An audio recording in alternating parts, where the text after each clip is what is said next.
Hello everyone. चलिए आज हम एक नया कॉन्सेप्ट, एक नया फॉर्मूला और उससे जुड़े कुछ क्वेश्चंस को सॉल्व करते हैं और आगे बढ़ते हैं। तो आज का जो फॉर्मूला मैंने पिक किया है वो है a cube minus B cube. अगर है तो हमारा फॉर्मूला कैसा होता है हमने पहले ही जाना है। a minus B into A square plus A B plus B square. इन्हें इस फॉर्मूला को कैसे यूज करके हमें सम सॉल्व करना है उसके बारे में हम आज डिस्कस करेंगे। चलिए बढ़ते हैं पहले क्वेश्चन की तरफ, जो कि है ये एक्सप्रेशन हमें इस तरह दिया हुआ है a cube by p cube minus c cube. तो ऐसे जब फ्रैक्शन में दिया हुआ रहेगा तब भी बात वही है, आप सबको घबराना नहीं है, इसको बस होल क्यूब के रूप में लिखना है। A cube minus B cube. तो हमको क्या पता है फॉर्मूला में ए माइनस बी, तो हमारा ए है ये ए माइनस बी इंटू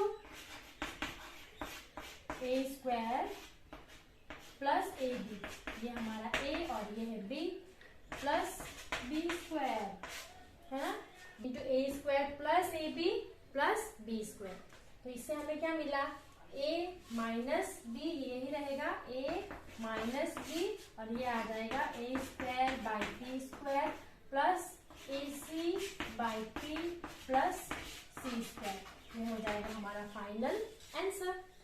अब यहाँ जो दिया हुआ है वो कैसा है, a cube minus B cube. यहाँ पे आपका जो a है वो एक सिंगल टर्म नहीं है ना, एक टर्म नहीं है, दो टर्म है आपका।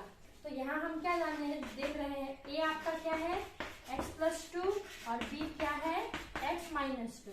तो a cube minus B cube क्या मिलेगा आपको, फॉर्मूला क्या पता है आपको, a माइनस बी है ना, माइनस बी, क्योंकि माइनस इन्वॉल्व है ना इसीलिए आप हमेशा ब्रैकेट यूज कीजिएगा, नहीं तो प्रॉब्लम हो जाएगी। ओके, a माइनस बी और यहाँ क्या होगा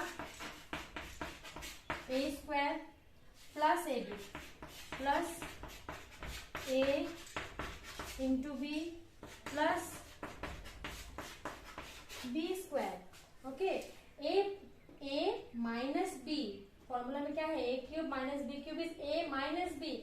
आपका a है x प्लस टू और b है x माइनस टू, तो a minus B into A square plus a into b plus B square. अब इसको सॉल्व करेंगे, x plus two minus plus minus x minus minus plus two, फिर यहाँ हमें मिला a square plus two A B plus B square plus A plus B into A minus B. क्या पता है हमें formula, A square minus B square plus X square minus two A B plus B square. Okay, अब फिर solve करेंगे, minus X plus X cut जाएगा, बचा क्या 4 और यहाँ क्या बचा X square plus X square plus X square 3 है, तो हमें क्या मिला यहाँ पे 3x स्क्वायर, फिर प्लस 2 टू ज़ा 4x और यहाँ हम मिला माइनस 2 टू ज़ा 4x, तो ये कट जाएगा प्लस माइनस, फिर हमें मिला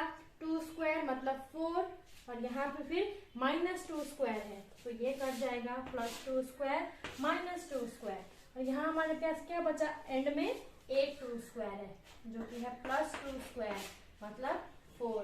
तो ये हो जाएगा हमारा फाइनल आंसर। ओके, तो हमारा फाइनल आंसर कैसा दिख रहा है, 4 इंटू 3x स्क्वायर प्लस 4।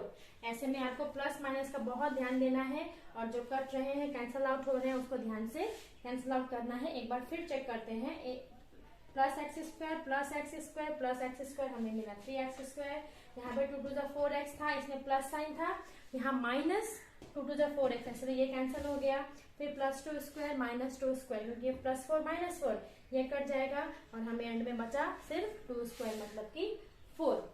तो ऐसे एक्सप्रेशंस में जहाँ पे आपका एक सिंगल टर्म नहीं है तो भी आपको इसी फॉर्मूला को ऐसे यूज करना है, बस साइन का ध्यान रखना है। आप माइनस लगाएंगे, ब्रैकेट नहीं डालेंगे तो साइन में फिर आपकी भूल हो जाएगी, गलत हो जाएगा वो आंसर। आपको माइनस जब भी देखेंगे तो आपको ब्रैकेट में ही आपके एक्सप्रेशंस को लिखना है। आगे और एक दो थोड़े कॉम्प्लिकेटेड जो सम्स है वो हम लोग सॉल्व करेंगे और अच्छे से उसको समझेंगे। वैसे क्वेश्चंस आए तो कैसे करना है वो हम जानेंगे। तो चलिए आगे बढ़ते हैं और इन फॉर्मूलाज को यूज करके थोड़े जो टफ कॉम्प्लिकेटेड सम्स हैं उन्हें कैसे करना उसके बारे में हम अभी डिस्कस करेंगे। तो ये देखिए इस प्रकार का एक्सप्रेशन दिया हुआ है, इस तरह का कुछ है, पर यहाँ क्या आपको समझ आ रहा है कि ये कौन से फॉर्मूले में बैठेगा, क्योंकि ये a square minus a B plus B square जैसा तो लग रहा है, पर यहाँ जो ए और बी दिया हुआ है वो तो यहाँ मैच नहीं कर रहा। यहाँ तो एक ही एक्सप्रेशन है 2a + 3। तो हम लोगों को 2a + 3 को कुछ इस तरह लिखना होगा। आपको ये बात समझनी है यहाँ पे कि यहाँ पे देखिए a की जगह पे a + 2 दिया हुआ है और b की जगह पे a + 1 दिया हुआ है। तो अगर हम इन दोनों को प्लस करें तो क्या ये हमको 2a + 3 देता है? a + a 2a, 2 + 1 3 देता है ना। a + a क्या दिया? 2a और +2 और +1 क्या मिला? 2a + 3 मिला। इसीलिए यहाँ जो 2a + 3 है ना, इसको हम ऐसे लिखेंगे a + b, ऐसे लिखेंगे, ठीक है। क्योंकि फॉर्मूला में क्या है, फॉर्मूला हमारा किस तरह का है? a + b × a² - ab + b²। तो यहाँ का जो एक्सप्रेशन है ना, इससे आपको थोड़ा सा हिंट मिल सकता है कि आपको ये जो एक्सप्रेशन है उसको कैसे लिखना है। हाँ, फिर भी आप ऐसे चेक करके देख सकते हैं। आप क्योंकि लगाएंगे हम लोग, क्योंकि ये बराबर ये है ना, इससे हमें क्या मिला? 2a + 3। इसीलिए देयरफॉर हम यहाँ ऐसा लिख सकते हैं, देयरफॉर ये, और यहाँ हमें क्या मिलेगा? ये जो पहले से दिया हुआ है वो है a² - ab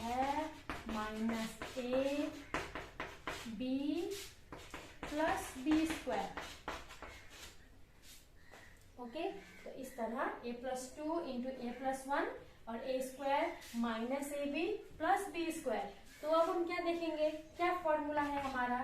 a + b × a² - ab + b² = a³। क्योंकि यहाँ पे प्लस है तो कौन सा फॉर्मूला होगा?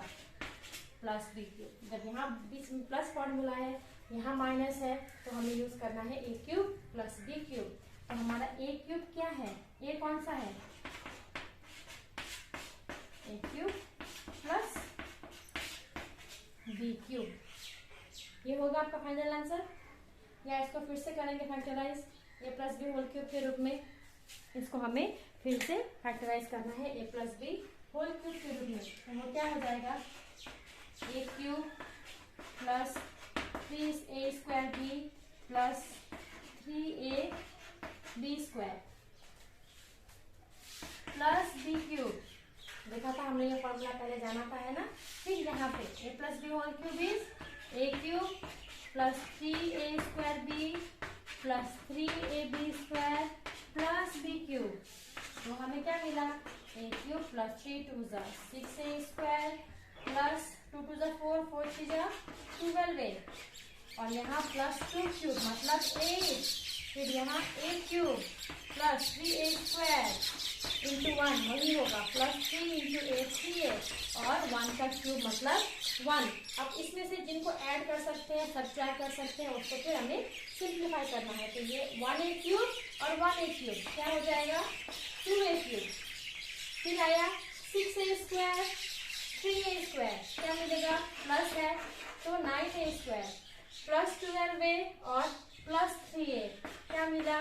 15a + 8 ने यहाँ एंड में क्या किया? 8 + 1 हमें मिला 9।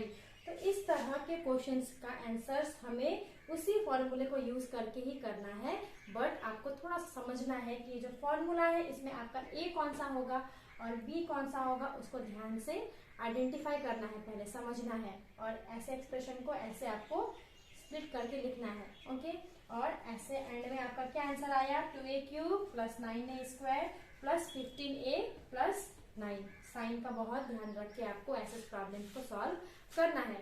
तो इसी तरह का एक और क्वेश्चन लेंगे, पर उसको करने में आप मेरी मदद करेंगे। चलिए आगे बढ़ते हैं इसी तरह के एक और क्वेश्चन की तरफ।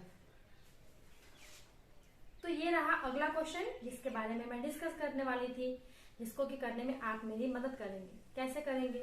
यहाँ जो टर्म आगे दिख रहा है ना, सिर्फ 2x है। जैसा पहले के एक्सप्रेशन में, पहले के क्वेश्चन में था, वहां पे 2a + 3 ऐसा कुछ दिया हुआ था, पर यहाँ सिर्फ 2x है। तो इसको आप कैसे लिखेंगे कि आप ये फॉर्मूला, इस एक्सप्रेशन को इस फॉर्मूले में यूज कर पाए? कैसे आइडेंटिफाई करेंगे कि a कौन सा है और b कौन सा है?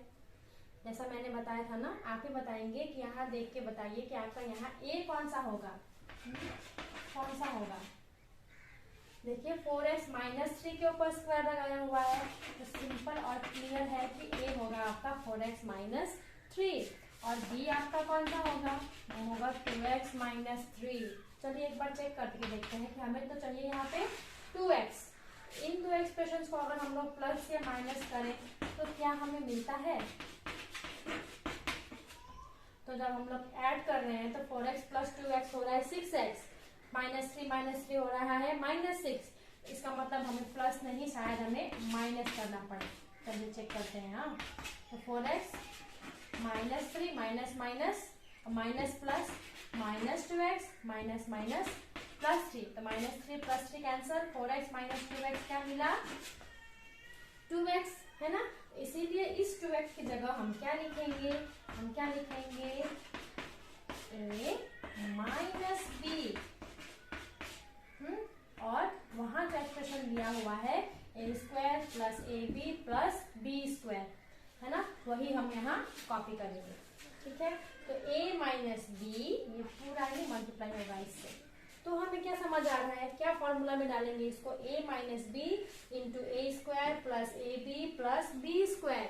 इसका मतलब है a³ - b³। यहाँ देखा माइनस साइन है, तो ये आएगा माइनस के फॉर्मूले में। अब हमें क्या पता है? a³ - b³, तो a - b होल क्यूब है में आ रहा है फिर से ये। तो फॉर्मूला क्या है? a - b whole cube equals to a³ - b³ -3ab × a - b, है ना। फिर इसको चलिए सेकंड ब्रैकेट में रखते हैं, माइनस साइन है और इसको भी उसी फॉर्मूले में डालते हैं। तो क्या आएगा? a³ - b³ -3ab × a - b। हाँ, a³ - b³ -3ab × a - b। अब इसे सॉल्व करेंगे हम। देखिए 4 का क्यूब क्या आएगा? 4 4 जा 16, 16 × 4 64 x³। उसके बाद -3 का क्यूब 27, फिर -4 3 जा 12, 12 3 जा 36 x, है ना। फिर यहाँ अंदर है 4x -3, फिर यहाँ माइनस, और इसको सॉल्व करेंगे तो 8x³ -27 -3 2 जा 6, 6 3 जा 18x, और यहाँ है 2x -3। थोड़ा लंबा लग रहा है। तो यहाँ हम क्या देखेंगे? फिर से इसको हमें ब्रैकेट को रिमूव करना होगा। -27 माइनस प्लस माइनस 36 × 4 फिर हम लोग करेंगे तो हमें कितना मिलेगा? हमें मिलेगा 144 x × x² minus minus plus 36 × 3 हमें मिलेगा 6 3 जा 18, 2 जा 9 और 1 10, 108, और यहाँ है 8x, फिर minus 8x³ minus minus plus 27 minus minus plus 18 2 जा 36x², फिर minus minus plus plus minus minus 18 3 जा कितना होगा? 54x। अब बाकी काम आपका है। कैसे? जो x³ वाला लाइक टर्म है 64x³ से -8x³ घट जाएगा, क्या बचेगा? 58x³। सॉरी 64 - 8 हो जाएगा 56x³, है ना। उसके बाद फिर -27 प्लस 27 कैंसल, फिर 144x² है और यहाँ आपके पास है 36x², तो माइनस करेंगे कितना आएगा उसको लिखेंगे। ओके, फिर यहाँ 108x से 54x घट जाएगा, तो क्या मिल रहा है हम लोगों को आंसर अल्टीमेटली? वो हम यहाँ एंड में लिखेंगे। क्या आ रहा है? 56x³ हाँ, उसके बाद -44x² और यहाँ पे है +36x²। माइनस करेंगे तो मिलेगा 108x²। फिर 108x और यहाँ -54x, तो हमें मिलेगा +54x। तो देखिए ये है आपका सॉल्यूशन। ऐसे एक्सप्रेशंस को भी इसी फॉर्मूले के थ्रू हमको एक्सप्रेस करना है। थोड़ा लंबा हो सकता है पर ये सब क्वेश्चन ही इम्पोर्टेंट है जो आपको बाद तक आपको पूछे जा सकते हैं। तो इस तरह इन फॉर्मूलाज को यूज करके हमने सीखा कि कैसे फैक्टराइज करते हैं या उत्पादक विश्लेषण करते हैं। वेस्ट बंगाल बोर्ड के सिलेबस से मैंने ये क्वेश्चंस लिए हैं, पर सीबीएसई आईसीएसई वालों के लिए भी ये उतना ही इम्पोर्टेंट है और आपके सिलेबस में भी है। ठीक है, तो चलिए प्रैक्टिस करते रहिए और दोस्तों में भी शेयर करते रहिए और सीखने में चलिए एक दूसरे की हम ऐसे ही मदद करते रहते हैं। Thank you.